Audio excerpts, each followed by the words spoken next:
ओम शिवा जय माता दी। पुनः स्वागत है आप सभी का। बहुत प्यारे से धनु राशि के जातक नवंबर 2025 ये महीना आप सभी प्यारे प्यारे जातकों के लिए कैसा जाने वाला है, इसके ऊपर बात करेंगे। मूल समझ लीजिए इस महीने का यह महीना बहुत सारे क्षेत्रों में सफलता के बीज लेकर के आने वाला है। अब बीज की बात हो रही है, हम तो फल खाने के लिए तैयार बैठे हैं। इतना लंबा समय जो है आपने बता दिया नहीं। जैसे प्रत्येक सेक्शन की मैं गणना आगे बढ़ाता जाऊंगा, जो जो बातों के लिए प्रार्थना करूंगा वे स्वीकार कर लेते हो तो बीज भी पड़ेंगे। उत्तम खाद, उत्तम पानी, धूप और जो केयर मिलनी चाहिए वह मिलेगी। अंकुर फूटेंगे, बड़े सुंदर सुंदर पौधे आएंगे, बड़े सुंदर सुंदर फूल आएंगे, बड़ी खुशबू होने वाली है, इसी महीने में होने वाली है। लेकिन वो जो मैं प्रार्थना करूंगा वो आप स्वीकार जरूर कर लीजिएगा। चलिए विषय प्रारंभ कर लेते हैं। सबसे पहले भाव से शुरू करते हैं। लग्नेश की स्थिति जो है बेशक अष्टम भाव में बैठे हुए हैं लेकिन उच्च प्रभावी हैं। लेकिन ये ध्यान बना के रखिएगा कि अतिचारी चाल में चलते हुए स्कैनिंग विद्या समझाती है कि भार नहीं डाल पाते हैं। तो कुछ मर्जी हो जाए, आप ये सोच के अगर बैठे हुए हो कि मैंने जो कल्पना अपने भविष्य की करी हुई है, मुझे उसका कोई सूत्र, कोई जरिया, कोई मार्ग, कोई आधार अभी वर्तमान में नज़र नहीं आ रहा है, थोड़ा सा समय बीत दीजिए, वह लगातार काम हो रहा है। आप केवल जो है अपनी सम्यक दृष्टि जो है, पैनी दृष्टि जो है वह बना के रखिएगा अपने टारगेट के प्रति। बस 11 नवंबर को ये वक्री प्रभाव में हो जाएंगे। वक्री प्रभाव में होते ही 11 नवंबर के पश्चात जो है दृष्टि चली जाएगी, जहाँ पर 3 नंबर लिखा हुआ है, ये सप्तम भाव है। तो आपकी इनकम में बढ़ोतरी के संकेत जो है साफ दिखाई दे रहे हैं, क्योंकि स्कैनिंग विद्या का सूत्र कहता है कि वक्री चाल में ग्रह अपने से पीछे भाव को निखारता है। यह भी ध्यान रखने योग्य बात है कि 5, 7 और 9 दृष्टि जहाँ पर पड़ेगी वहाँ पर दृष्टि थोड़ी से मध्यम हो जाएगी, यानी कि वहाँ जो तेजी आनी चाहिए थी वह लगभग मीडियम चाल में आ जाएगी। और वक्री प्रभाव से जैसे ही मुक्त हो जाएंगे फिर पुनः जो है 5, 7, 9 दृष्टि जहाँ बृहस्पति बाबा की पड़ेगी वहाँ दोबारा जो है चीज़ें मिलनी शुरू हो जाएगी। ये बहुत सारे जातकों के लिए बड़ा अच्छा भी रहता है और कुछ जातकों के लिए थोड़ा सा मध्यम समय भी हो जाता है। लेकिन कुल मिला के ऐसा नहीं है कि बहुत सारी डामाडोल वाली स्थिति प्रकट होने वाली है, वह अब नहीं प्रकट होने वाली है। धन की स्थिति और पराक्रम तृतीय भाव को हम एक साथ ले लेते हैं, क्योंकि स्वामी शनि के अंडर में है। ये चीज़ समझ लीजिए कि शनि वक्री चाल में 28 नवंबर तक जो बने हुए हैं, अभी तक आपको जो सूत्र नहीं मिल पा रहा है, अभी तक जो आपको मार्ग नहीं मिल पा रहा है, और ऐसे धनु राशि के धनु लगन के जातक कि हमारे को अभी तक क्लियर नहीं हुआ है कि जीवन में एक्चुअल में हम करने क्या आए हैं। मतलब कुछ ना कुछ ऊर्जा ऐसी है, कहीं भी पहुंच जाते हैं, एक असंतुष्टि का भाव जो है वो साथ में चलता है। 28 नवंबर के पश्चात जो है बहुत सारी चीज़ें सम्मुख आने वाली हैं। धन की स्थिति के बारे में कोई प्रश्न चिन्ह अपनी तरफ से लगाने की ज़रूरत नहीं है, क्योंकि शनि जहाँ बैठते हैं स्कैनिंग विद्या समझाती है कि उस सेक्शन की गारंटी लेते हैं। अब भौतिकता वाले सेक्शन पे जब बैठे हुए हैं तो धन की गारंटी तो लेंगे ही लेंगे। क्यों लेंगे? वे भौतिकता आएगी कहाँ से? शुक्र का फल कैसे ले लोगे जब तक चंद्रमा जो है वह क्लियर नहीं होगा? और चंद्रमा के क्लियरेंस में डिस्टर्बेंस कौन जातक कर सकता है? जो जातक जो ज़बरदस्ती के प्रश्न चिन्ह लगाते हुए अपने कर्मों की तरफ, अपनी जो मेहनत करनी चाहिए, पसीना बहाना चाहिए, उसकी तरफ ध्यान नहीं देते हुए थोड़े से ही पीछे वापस आके कंप्लेंट सेक्शन पे बैठ जाता है। फिर शनि तो फिर शनि है, शनि कोई चाल तो बदलने वाली नहीं है कि शनि बहुत तेज़ी से राहु की भांति से रिजल्ट देने लग जाए। लेकिन हाँ, यह ध्यान बना के रखिएगा कि शनि की वक्री दृष्टि जो है राहु के ऊपर 28 नवंबर तक जो पड़ रही है, राहु यहाँ पर जो है धन के संबंध में जातकों को बहुत ज़्यादा आशीर्वाद देते हैं। वह इसलिए नहीं दे पा रहे हैं कि शनि का एक थोड़ा सा एक शासन लगा हुआ है।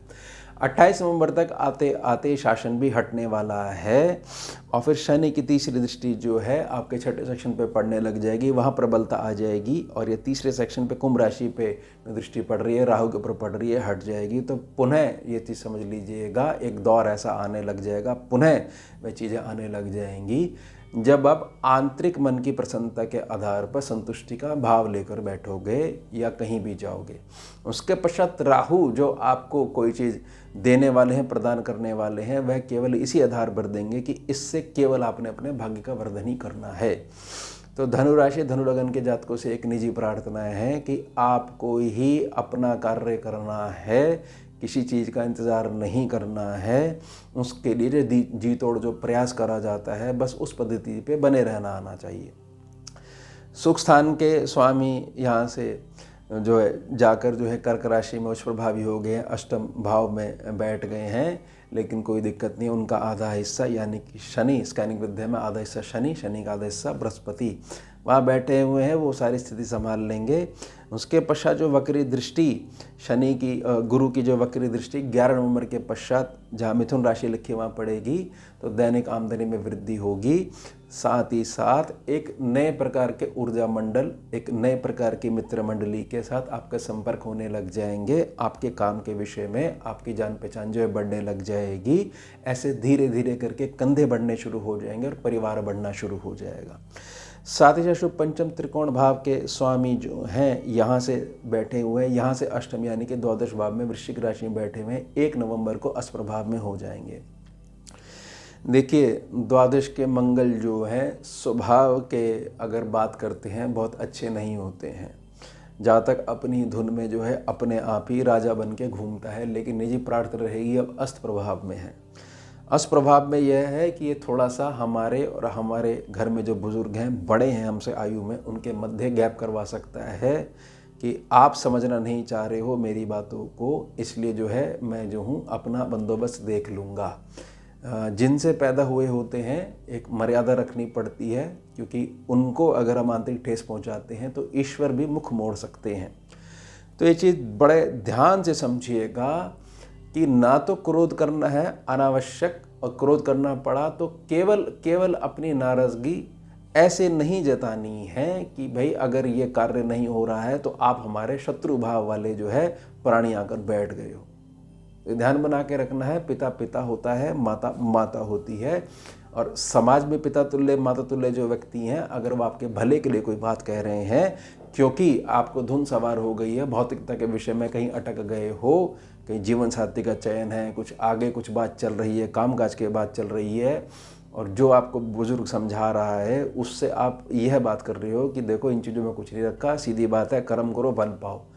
तो वह भी वही बात कर रहे हैं, लेकिन उन्होंने आपसे ज़्यादा दुनिया देखी हुई है। अगर उनका हृदय दुखाते हो तो अपने ही बैंक बैलेंस पे आप ठोकर मार रहे हो, छेद कर रहे हो, उसमें जो अच्छी भली पुण्यों की मटकी है ज़बरदस्ती उसके पुण्य लीक हो रहे हैं। ध्यान बना के रखिएगा, अदरवाइज जो है व्यर्थ का मानसिक संघर्ष झेलना पड़ेगा।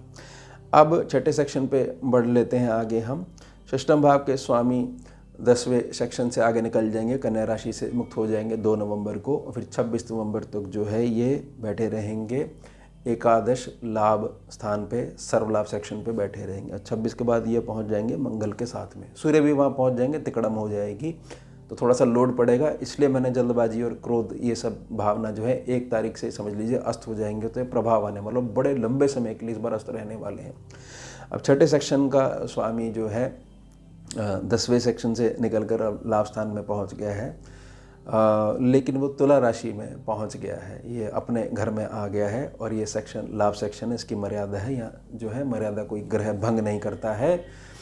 तो कुल मिला के आपको जो चीज़ चाहिए वह धीरे धीरे आपके पास आ रही है, उसको प्राकृतिक रूप से आपके पास आने दीजिए। ऐसे मत कर लीजिए वह चीज़ नहीं मिली तो दुनिया इधर से उधर हम कर देंगे, इस लेवल तक हमारे वो भौतिकता घुसी हुई है, या कोई हमारा ऐसा व्यक्ति घुसा हुआ है कि ये हमारे पास नहीं होगा, तो हम इतना भोग दृष्टि उसके प्रति बना चुके हैं जिसको हम व्यर्थ में प्रेम की संज्ञा दे रहे हैं। हमारा श्वास लेना मुश्किल हो जाएगा, कुछ नहीं होने वाला। ये जब माया हटती है ना, तो फिर व्यक्ति जो रोना चाहता है लेकिन रो नहीं पाता है, ये दुख का कोई इलाज नहीं हो पाता है। इसलिए ही कोई घर का बड़ा समझा रहा है तो उसके आगे विरोध करना जो है केवल कोरी मूर्खता है। अब जो हमारा डेली इनकम का सेक्शन है, सप्तम भाव है, इसके स्वामी की भी स्थिति थोड़ी सी विचित्र रहने वाली है, क्योंकि ये पीछे आएंगे। वृश्चिक राशि से निकल के तुला राशि में यानी 12वें सेक्शन से निकलकर आपके 11वें हाउस में आ जाएंगे। ऐसा क्यों? क्योंकि 10 से लेकर 29 तारीख के मध्य ये वक्री रहने वाले हैं। 10 को हो गए उल्टे मुंह, और 23 को जब आगे बढ़े तो पीछे पहुंच गए, क्योंकि इस तरफ हमने मुख करके बैठा, धक्का लगा और हम इधर आ गए। और अस्त प्रभाव में रहेंगे 11 तारीख से लेकर आपके 27 नवंबर तक अष्टप्रभाव में रहने वाले हैं। बुध का बड़ा इंपॉर्टेंट रोल होने वाला है, क्योंकि बुध और शुक्र की जो युति होने वाली है 3 दिन तक अपना प्रभाव छोड़ेगी। तो 3 दिन जो आपके ऐसे रहेंगे, ये चीज़ समझ लीजिए कि भर भर के आपको आशीर्वाद मिलेगा। लेकिन आशीर्वाद जिस पद्धति से मिल रहा है, जिन कारणों से मिल रहा है, वह हमने पकड़ लेने हैं। ये नहीं कि युति अलग होती 26 को शुक्र जो है आगे पहुंच के द्वादश भाव में और बुध बेचारे अकेले होगी कि नहीं वो हम जो है उस चीज़ को अब नहीं मानते ना। ये गोचर में सूत्र ही तो पकड़ने होते हैं कि ऐसे समय में ऐसे निर्णय लिए जाते हैं, इन पे ऐसे काम करा जाता है, तो शनै शनै हमारे को सुख मिलता है। अब यह जो सेक्शन है आपका 7वां सेक्शन है, यहाँ के स्वामी की जिम्मेदारी जो है ना केवल आपकी इनकम, एक दैनिक आमदनी को पुष्ट करना है, बल्कि जो हर प्रकार का लाभ है उसके प्रति आपकी बुद्धि को लगवाना है। यह नहीं कि सॉल्यूशन जो है किसी के यहाँ छुप के बैठा हुआ हम सॉल्यूशन लेने जा रहे हैं, हम मार्ग ढूंढने जा रहे हैं। ये हमारे को क्लियर होना चाहिए। वो मार्ग जो है हमारी बुद्धि में डाला जाएगा, फिर हम उस पर कर्म करेंगे तो फल हमारे को मिलेगा। इस चीज़ के लिए आप चीज़ समझ जाइएगा कि 23 नवंबर के पश्चात स्थितियाँ बहुत अधिक आपके पक्ष में होने लग जाएंगी, लेकिन बुद्धि हमारे को फिर भी लगानी पड़ेगी। बुद्धि से कार्य होते हैं, इसलिए मंगल का क्या काम, क्रोध का क्या काम, व्यर्थ की जो हट भाव हमने हटी स्वभाव धारण कर रखा उसका क्या काम। कोई हमारे को बड़ा बूढ़ा समझा रहा है, क्यों बृहस्पति खराब करना हमारे को। बृहस्पति जो है हमारे को डेली इनकम दिलवाने का प्रयास कर रहे हैं, अब मंगल के थ्रू बृहस्पति को चोट पहुंचाने का प्रयास कर रहे हैं, क्या फ़ायदा होगा फिर।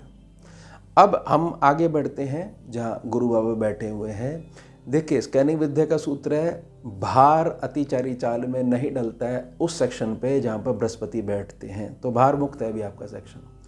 तो व्यर्थ की चीज़ें सोचना बंद कर दीजिए कि मेरा भविष्य 0 है, बल्कि 0 जो होता है अगर वो किसी के साथ लग जाता है तो वो 10 गुना चीज़ बढ़ जाती है। बृहस्पति ये समझाने का प्रयास कर रहे हैं कि इस समय मैं तुम्हारे भविष्य वाले सेक्शन पे बैठकर तुम 1 करोगे, मैं 0 लगा दूंगा तुम्हारी पद्धति के अनुसार, तुम्हारी सोच के अनुसार, और तुम 10 गुना आगे बढ़ जाओगे।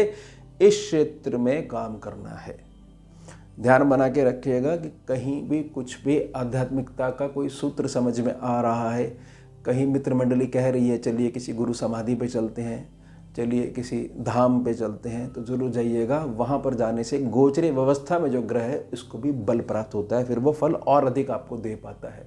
एक जगह बैठे रहने से, कोई मूवमेंट नहीं करने से, मात्र किसी विद्वान को सुन लेने से फल जो है उस हिसाब से नहीं मिलता है। प्रेरणा लीजिए और आगे बढ़िए। भाग्य सेक्शन पे केतु बाबा बैठे हुए हैं। मैं आपको इसमें एक पॉजिटिव चीज़ के लिए प्रार्थना कर रहा हूँ। आप इसको थोड़ा सा स्कैनिंग विद्या के सूत्रों के आधार पर स्वीकार करिएगा, आप ज्योतिष विद्या में इसको मत लीजिएगा, हमारा उससे किसी प्रकार का कोई लिंक नहीं होता है। देखिए एक जो साधक होता है, एक जातक जो होता है ना, उसके अगर अपने गुरु चरणों के प्रति, अपने इष्ट के चरणों के प्रति अगर कट्टरता नहीं है, अगर कट्टरता नहीं है तो वह खुद ही कंफ्यूज होकर गोल गोल घूमना शुरू कर देता है। जैसे कि अमुक व्यक्ति जो है यह प्रार्थना करता है कि हे सरस्वती माता, आपने ही धन देना है, आपने ही रक्षा करनी है, मैं तो माँ बोलना जानता हूँ। ना कि यह है कि वो सूत्र तो बताया गया था, हाँ बड़े अच्छे मेरे एग्ज़ाम चले गए थे और अब मैं दुर्गा आराधना इसलिए करनी शुरू कर दी है क्योंकि बहुत सारे शत्रु हो गए हैं। उसके पश्चात जो है मैं लक्ष्मी जी का जो अष्टकम स्तोत्र है, महालक्ष्मी अष्टकम स्तोत्र है, उसका भी पाठ मैं इतने से इतने बजे के मध्य करता हूँ, उससे धन ऊर्जा भी अच्छी बनी रहती है। तो यहाँ बैठे हुए केतु आपके वीक होने लग गए। समझ रहे हो कि माँ बोलेगा बच्चा, अब वो माँ ने गोदी में भी उठाना है और बड़ा प्यार भी करना और फल भी देने हैं।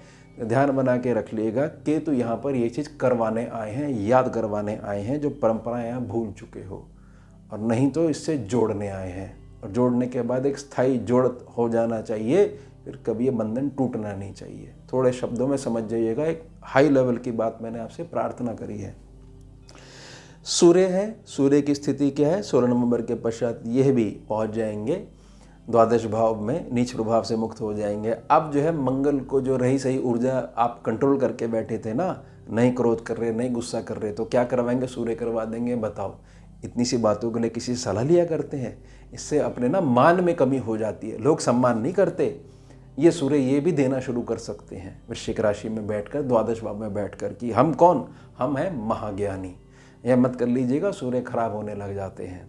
ध्यान बना के रखिएगा, किसी भी तरीके से हमारे जो पिता पक्ष हैं, पूर्वज पक्ष हैं या नहीं है, पिता हमारे हैं या नहीं है, उनके प्रति जो आदर सम्मान की जो भावना अगर खंडित होती है, सूर्य द्वादश भाव का जो अच्छा बड़ा रिजल्ट दे रहा होता है, कुछ ना कुछ मदद भेज रहा होता है, वह आप तक पहुंच नहीं पाती है, क्योंकि वो चीज़ें दिखना बंद हो जाती हैं, अहंकार की पट्टी आनी शुरू हो जाती है। उसके पश्चात धीरे धीरे चीज़ डाउन होनी शुरू हो जाएगी। 17, 18, 19 तारीख तक सूर्य थोड़ा सा मध्यम होने शुरू हो जाएंगे। तब मेरी ये जो बात है आपको तब समझ में आएगी। साथ ही साथ कर्म क्षेत्र की हम बात कर रहे हैं। देखिए, कर्म क्षेत्र की चिंता करने की ज़रूरत नहीं है। कर्म क्षेत्र से उत्तम धन भी आता रहेगा, घर के खर्चे भी भले प्रकार से चलते रहेंगे। इतना धन आपके पास ज़रूर होगा कि बहुत अधिक चिंता करने की आवश्यकता नहीं रहेगी। कर्म क्षेत्र को उठाने के प्रति ज़रूर जो है बुद्धिमत्ता अब लगाने के लिए 23 नवंबर के पश्चात बुध जो है बहुत ज़्यादा जोर देंगे। आगे बढ़ते हैं। सर्वला सेक्शन में शुक्र जो बने हुए हैं, उसके पश्चात शुक्र के जाने के बाद बुध जो है 23 को जब आ जाएंगे, फिर वो बुध यहीं बैठे रहेंगे, शुक्र जो आगे पहुंच जाएंगे। देखिए, बुध लाभ स्थान में बैठे हुए हैं, शुक्र के साथ उन्होंने युति बनाई है, तो बहुत सारी चीज़ों पे बड़ी पैनी दृष्टि अगर बना कर रखते हो तो आपके पास एक सिस्टम आ जाएगा काम करने के लिए। ये चीज़ें ऐसे करी जाती हैं, इसका हल ऐसे निकाला जाता है, ना कि ये कि केवल मात्र सुन लेने से वह चीज़ आपकी इतनी दूरी पे आप बैठे हुए हो हमसे या किसी विद्वान से वो चीज़ फलित होने लग जाएगी। उन पे अगर काम नहीं करा जाएगा तो फलित होने में थोड़ा संघर्ष जरूर देखना पड़ेगा। अपने को हमारी चीज़ सुनाई दे गई है और हम लग गए अपने काम पे, बस इतना ही गोचर के विद्वान के साथ हमारा संबंध होना चाहिए। तो स्थिति जो है हमारे को ये विवश कर रही है कि सॉल्यूशन आपके भीतर उस पर कार्य करना है मंथन क्रिया के द्वारा। द्वादश जो भाव है, अंतिम भाव है। देखिए, अंतिम भाव के लिए मैं प्रार्थना करना चाह रहा हूँ कि जो जातक यह प्रार्थना करता है ईश्वर से कि हमने कभी भी आपसे यह चीज़ नहीं मांगी है, हमने केवल मांगी है बाबा हमारे को गोद ले लो, माँ हमारे को गोद में लीजिए। फिर वो आपने देखना है बच्चे को कब भूख लगनी है, बच्चों को किस चीज़ की आवश्यकता है। बच्चा आपसे उस लेवल पे बात नहीं कर पा रहा है तो बच्चा रो रहा है, हंस रहा है, तो उससे अंदाज़ा लगाना है, हे परम पिता परमेश्वर, हे परम माता पिता, हो क्या रहा है। जब जातक इस अपनी आधारशिला को त्याग देता है, फिर मजबूर होना पड़ता है कि देखिए गोचर में हमारी वाली राशि के बारे में इस महीने क्या बताया गया है। उनका तो बड़ा अच्छा सुना था, ये तो बड़ी टेढ़ी बात बता रहे हैं, चलिए छोड़िए, इनको कुछ आता ही नहीं है। ये चीज़ें कब जोर देती हैं आपको या कब इनकी तरफ भटकना पड़ता है, जब हमारे आधार हिलने शुरू हो जाते हैं। जब आधार हिलने शुरू हो जाते हैं तो जातक जो है एक प्रकार से गोल गोल घूमने को आगे प्रोग्रेस कहता है कि पहले बड़ा अच्छा चल रहा था जी, वह मेरा साल मेरा महीना गया बहुत अच्छा गया था कि उस समय अमुक ग्रह की दशा चल रही थी। अपने मूल सिद्धांतों से जो हटने लग जाता है, जो कि धर्म से विमुख होने लग जाता है जातक, फिर यह ग्रहों के चक्कर में पड़ना पड़ जाता है उसको, ना चाहते हुए भी, क्योंकि वह बहुत नीचे वाली सीढ़ी पे आ गया है। लेकिन फिर भी मैं हर बार प्रार्थना करता हूँ कि धर्म को आगे रख के को कार्य करते हो तो ये सारे ग्रह भी धर्म का अनुसरण करते हैं। इसलिए छोटी छोटी बात जो है वह पकड़ा करो और अपने कार्य की पुष्टि पर अधिक जोर दिया करो। इसलिए थोड़ा सा अधिक समय मैं आपसे प्रार्थना करता हूँ, थोड़ा सा आप मेरे को साथ दीजिए और मेरी बातों को थोड़ा सा गंभीरता से लीजिए।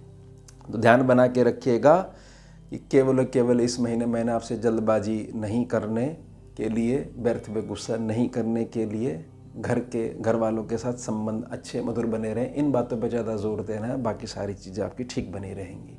तो यह हो गया हमारा उत्तम विषय। मिलते हैं आपसे अगले भाग में नए विषय के साथ। जुड़िए और जोड़िए। ओम शिवा, जय माता दी।